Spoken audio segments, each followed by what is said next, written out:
Let's look at 2012 SummerSlam, The Perfect Storm.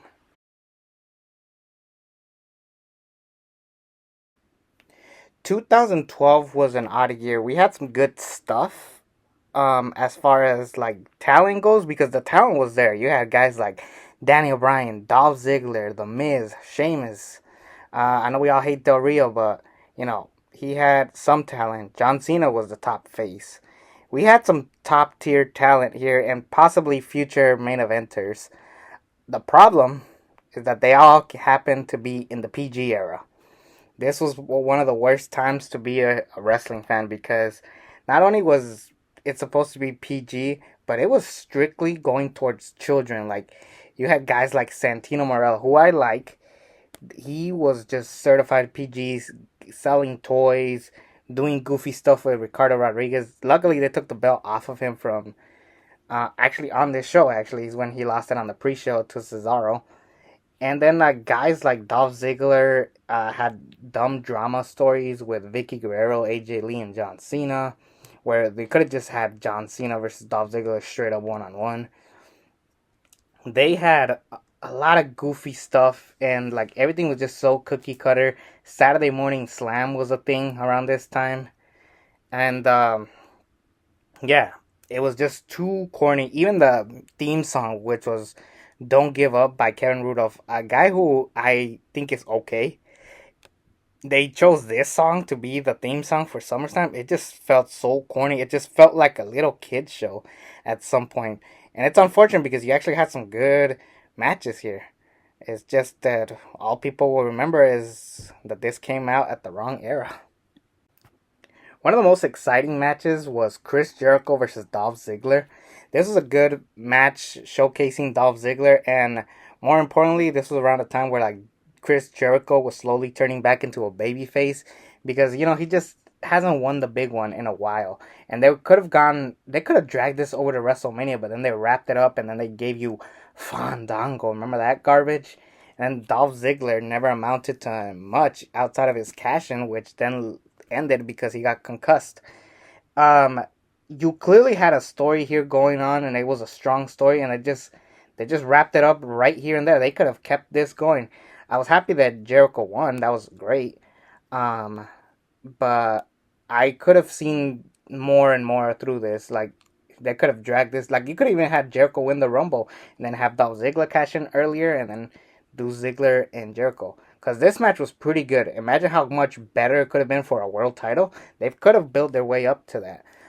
Anyways, like I said, good match, but very disappointing that it just wrapped up right here. They do have another match where it was a briefcase versus contract, like wrestling contracts, where Jericho gets written off TV for a while. So there was that. On to the biggest random thing put together that led to possibly one of the more entertaining things in 2012. Daniel Bryan versus Kane. Now, this was supposed to be Daniel Bryan versus Charlie Sheen, believe it or not. I guess Charlie Sheen just had too much anger management to deal with. But they ended up pivoting and then put Kane in this match. It led to Daniel Bryan versus Kane, where Daniel Bryan rolls up Kane. The feud continues, both men hating each other, but then this led to them having therapy segments, becoming tag team champions. So this was a big change in Daniel Bryan's career, and this was a little bit of a precursor to the eventual Yes movement, without us really realizing it. And Daniel Bryan and Kane have admitted that they love working with each other, so that was good. There was definitely a lot of cringy stuff around this time between the two, but at least we could say that it led to this. But this match overall, it was what did you think it was gonna be? They have a way much better match in Extreme Rules in a couple years, so you gotta go check that one out. The Miz versus Rey Mysterio for the Intercontinental Championship. They just didn't have anything for both guys, so they just put them here once again. It seems like whenever they have nothing for Miz and Mysterio, they just put them together, which is fine. They do have good chemistry, and this was a decent match. Glad that Miz was Intercontinental Champion. Probably his best run was when he was IC Champion, and Rey Mysterio was a solid workhorse, but he was clearly out of it. I think he leaves in a couple years after this, so You work with what you got, and this was fine. Sheamus beats Alberto Del Rio. The story here, from what I saw in the video package, this was around the time where Sheamus gets attacked by police. I don't remember the whole story, but like Alberto Del Rio just failed to win the world title. The following one is where they try to ban the bro kick, only to bring it back right then and there. I wasn't too high on Sheamus and Del Rio matches, and this was probably their weakest. The Money in the Bank one was the best one. The Night of Champion ones was okay, but this one was flat out bad. I'm not gonna lie. I just never dug these two in the ring together. I like Sheamus. Nobody likes Del Rio. And well, yeah, moving on. Kofi Kingston and R-Truth versus the Primetime Players. Remember how good the Primetime Players used to be? What happened? Oh yeah, that's right. AW happened. Abraham Washington, who was a decent manager for both of these guys, he probably would have helped them get to the top. And then he unfortunately made a joke that didn't go too well with anybody, and he ended up getting fired right then and there. Even people in the locker room were really pissed at him, and yeah, they just never recovered from it. And Kofi and Truth retained, but it did lead to Team Hell No eventually getting the tag belt, so I can't really get mad at that. CM Punk defends the WWE Championship against John Cena and the Big Show. This was when Big Show costs John Cena the cash in. The Rock tries to take over CM Punk's moment. He gets a GTS, and this was slowly building into CM Punk becoming a heel. He and a couple of people in the IWC hated CM Punk as a heel. I was okay with it. I think it was a great transition for CM Punk to turn heel. It just was unfortunate because I guess the original plan was supposed to be Cena turns heel and CM Punk is the babyface. That could have been really a cool dynamic that they should have tested out, but they just never went that route. And overall, I thought that this match was okay. It was fine. You really have two great workers in Punk and Cena, but then you have Big Show kind of added into it. It was a little bit random. They do end up having a classic at Night of Champions, Cena and Punk. This was slowly just transitioning CM Punk into a heel.